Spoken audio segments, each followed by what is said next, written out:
How was the flight? Fine. Could I see you for a minute? She's been here for over an hour. What's her name? Mrs. Anne Gordon. She didn't want to speak to anybody except you, so I haven't pressed her. Harry, she's been crying.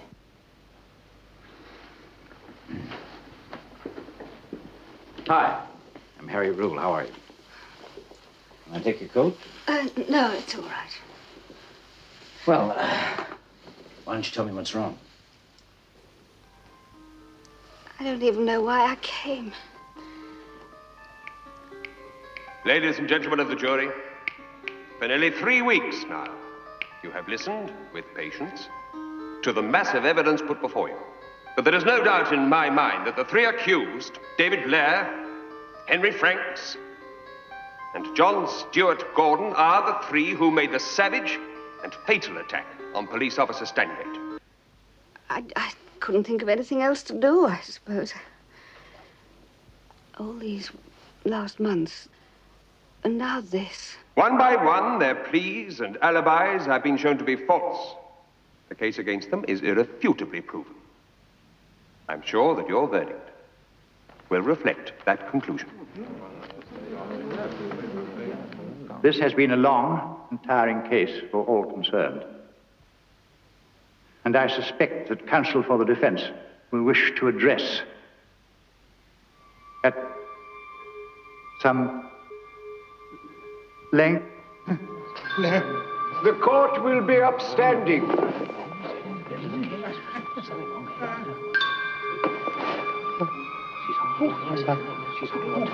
What's the matter? Get his collar undone. Keep away from it. Somebody get a doctor.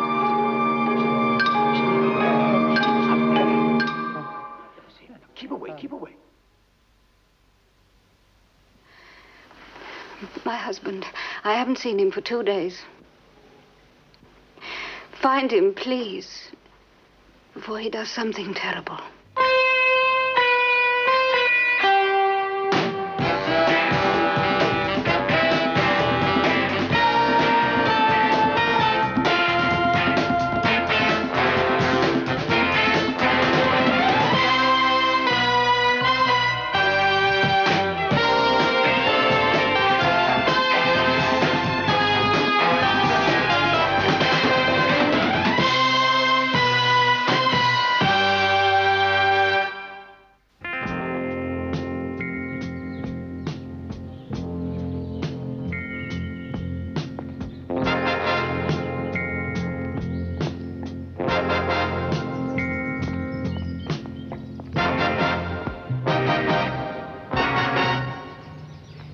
Hello, Judge Cronin. Oh, hello. How are you feeling? I'm very well, thank you, sister.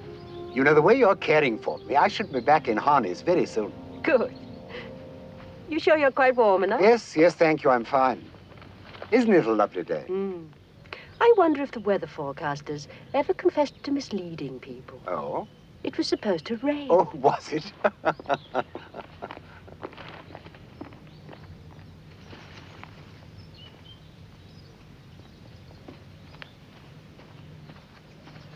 Judge Cronin, I've got to speak to you.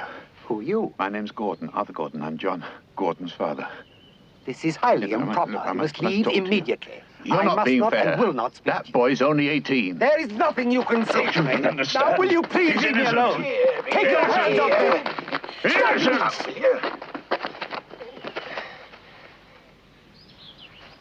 Hey! I see. Yes. Yes, well, I appreciate your confidence. No, of course I'll be discreet, yes. Thank you. Goodbye. How's the judge? Oh, he's very shaken up, but nothing more. It could have been worse. Well, this is all the weeklies I could find. Tell me, what's the procedure in a case like this? Well, the judge got sick just before the summing up, so the case was adjourned, which is not without precedent. By the end of the week, there'll either be a resumption or there'll be a retrial. Oh, I see. What concerns me more is the boy's father, Gordon. 20 days in court with tension building, and then the judge collapses. You can imagine his state of mind. Yeah. I think we better find him. Paul, check his office. I'll seek out his local haunts. Okay, will do. Here.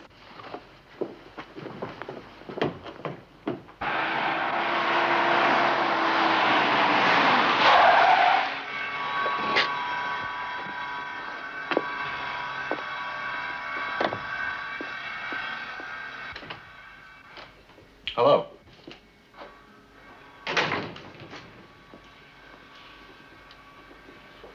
Can I help you? Yes, my name's Paul Boucher. I'm looking for Arthur Gordon. Oh, he isn't here. Well, could you tell me where I could find him? I haven't seen him for weeks. He's been at the court. You know, the trial. Well, his son killed a policeman. Clyde Nursing Home.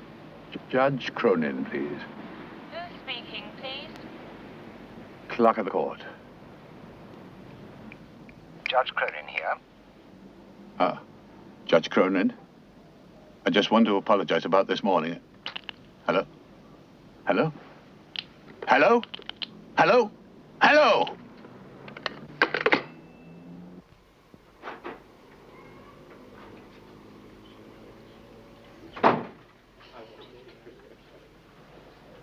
Good evening. Like a light lager, please.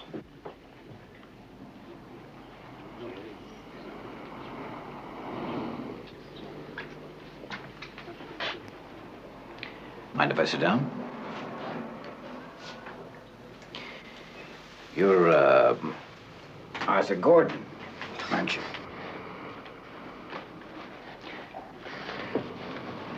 You want something from me? Yeah, I'd like to talk to you. You're a reporter. No. My name is Rule. Harry Rule. Your wife asked me to find you. Did she? Yeah, she felt you were under quite a strain, and she asked me to help. I need no help. Why did you see that judge? I just wanted to talk to him. Yes, you're right. It was a mistake. I should never have gone to see him. I see that now.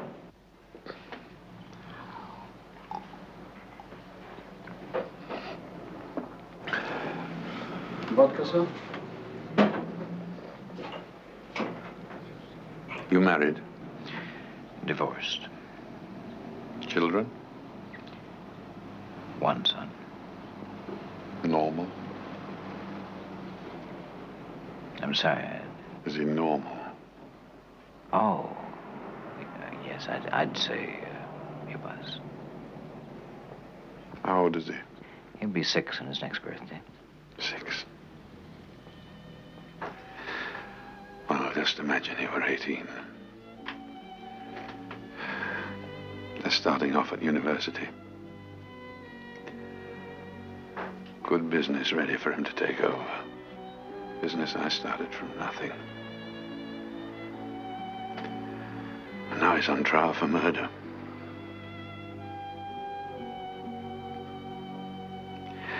And the judge is so twisted, so biased. You're questioning the judge's impartiality? Impartiality. You should have seen him at the trial. Kneeling away, poisoning the minds of the jury. Your vodka, sir?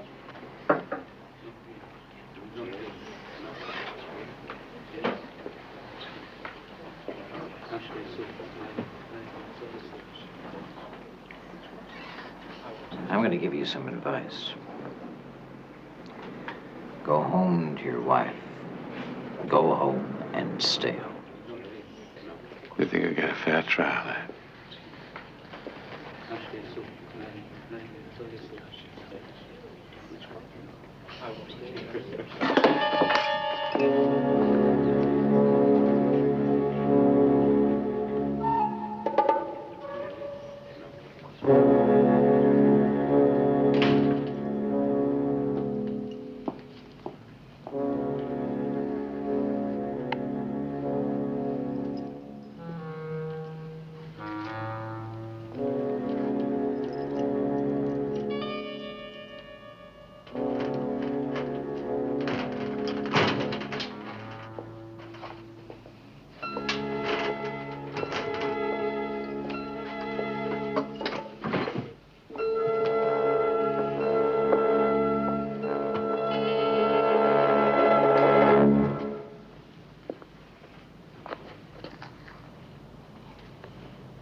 doing here? I thought I gave you some advice.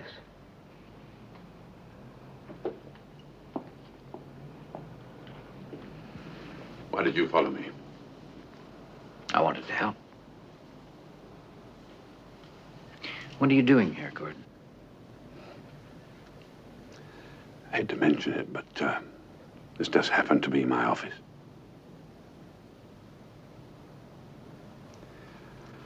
I thought I might pick up some work. Take my mind off things. Sounds like a good idea. Why don't you pick up whatever it is you want and come along with me? I promised your wife I'd find you. Okay?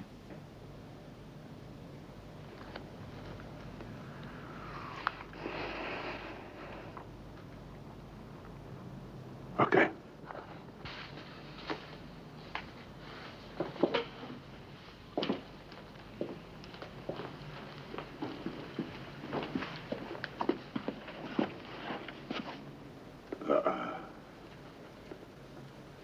You go ahead. I'll look up.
See anything?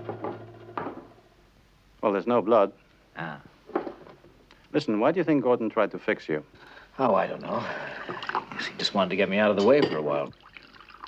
What interests me more, though, is what he was doing in his office. Yeah.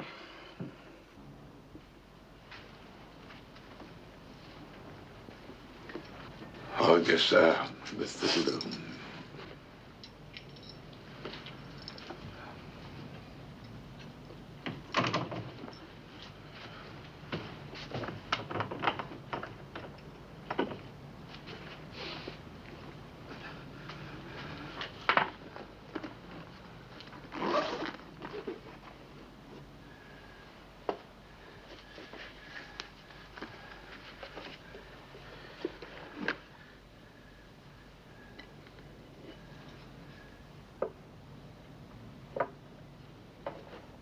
You have no idea where he is.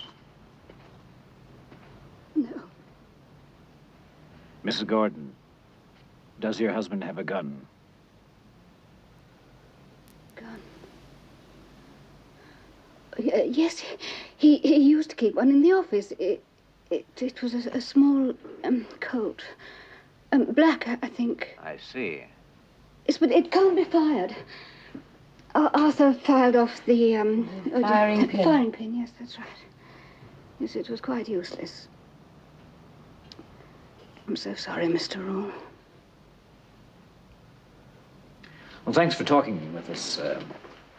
We'll let you know if anything develops. But you've got to do something. We're doing all we can.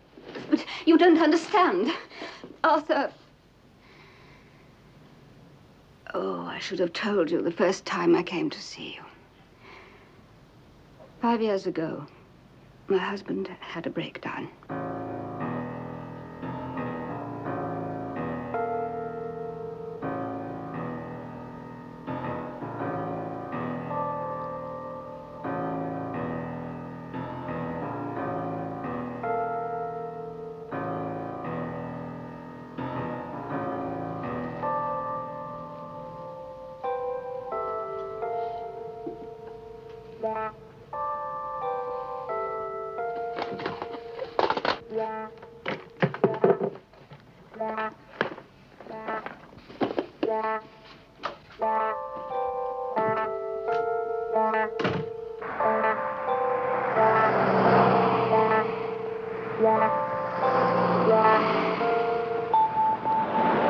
It was when John,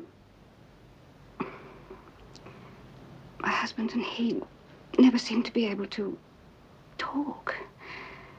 They didn't really get on together, you see. My husband was working all hours, day and night. The business was going through a bad patch. And he was absolutely convinced that several other companies, rivals, you know, had ganged up on him. And had they? No.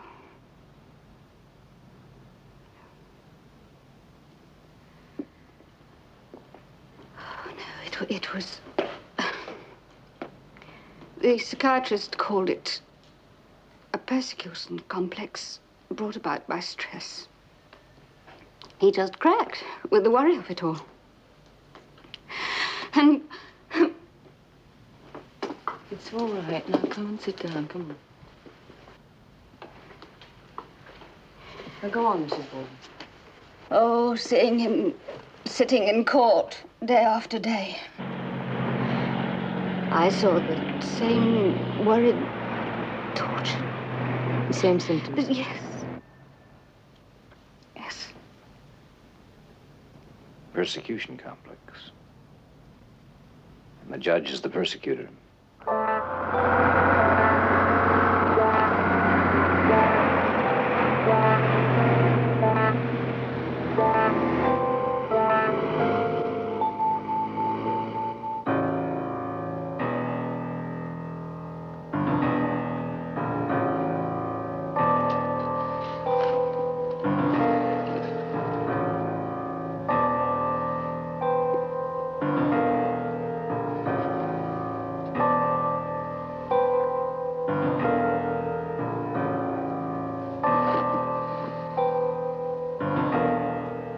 On the edge of a breakdown. Determined to get Judge Cronin. And he is armed. Yeah, but the gun can't be fired. Well, Gordon's practical. He can replace the firing pin. The man has the capability to kill. Therefore, I think we should contact the police.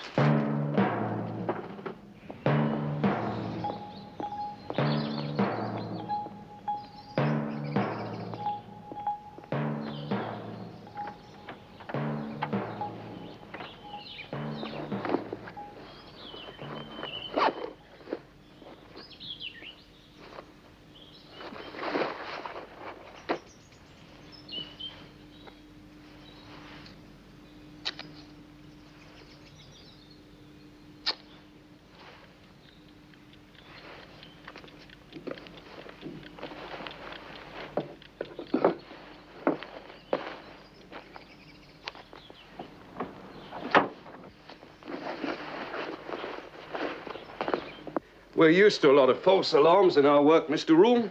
Inspector, I don't think Gordon is a false alarm. Well, we'll see. The judge will be given police protection, of course. But I'm quite sure nothing will happen. Well, let's hope so.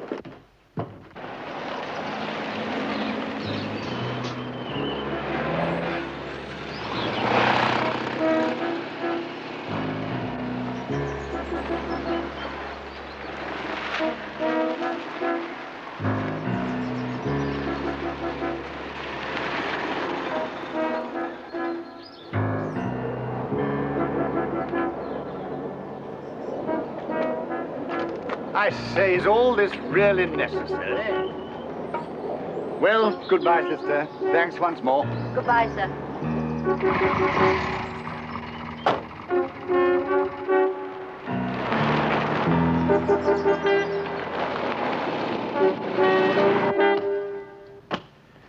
You know, a man in the back of a moving car isn't an easy target. How well do you think Gordon can use that gun?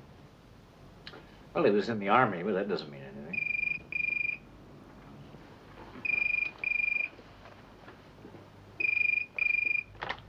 Rule here.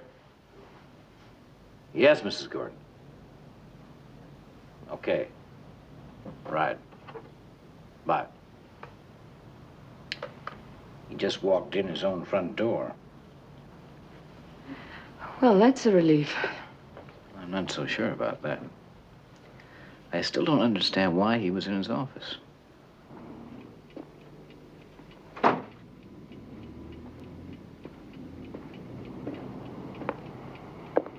Usual, sir.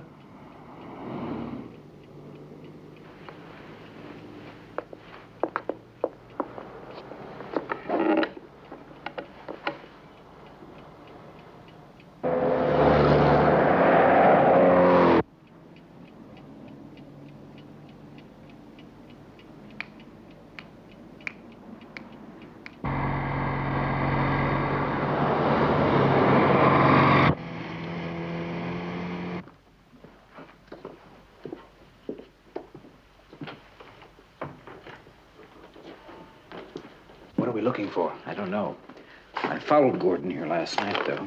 He must have come for some reason.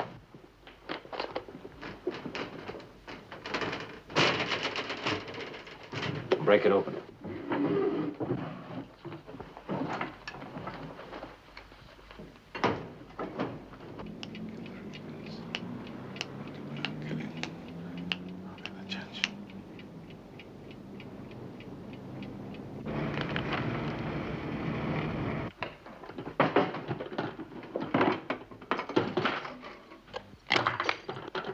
There's a clock there on the wall. Now it's gone. Look at this. Detonators. You need explosives for demolition work. A time bomb. Right, thank you. Get me the radio room. Emergency.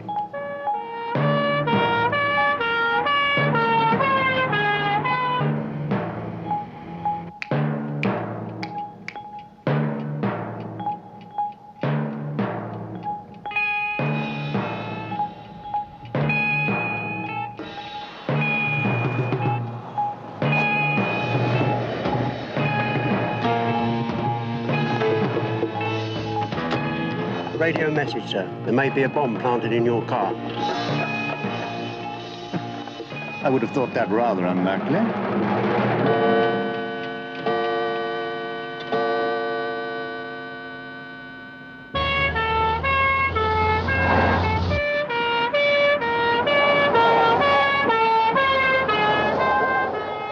Another?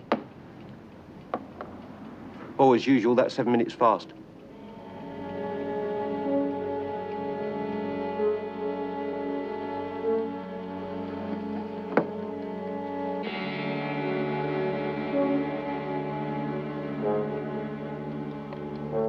What happens next? Well, that depends on the police. There's obviously a serious case against you. If you accept that, and the fact that you need help, psychiatric treatment, things might be a lot easier.